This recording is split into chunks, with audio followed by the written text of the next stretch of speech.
Es innegable el aporte de la mujer en todas las áreas del quehacer humano, empezando por la familia.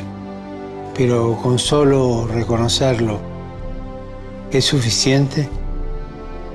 Hemos hecho muy poco por las mujeres que se encuentran en situaciones muy duras, despreciadas, marginadas e incluso reducidas a la esclavitud.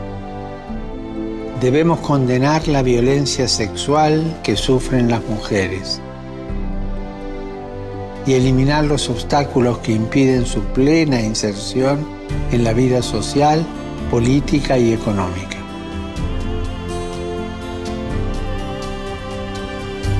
Si pensás que esto es justo, manifestá esta petición conmigo, para que en todos los países del mundo las mujeres sean honradas y respetadas y sea valorizado su imprescindible aporte social.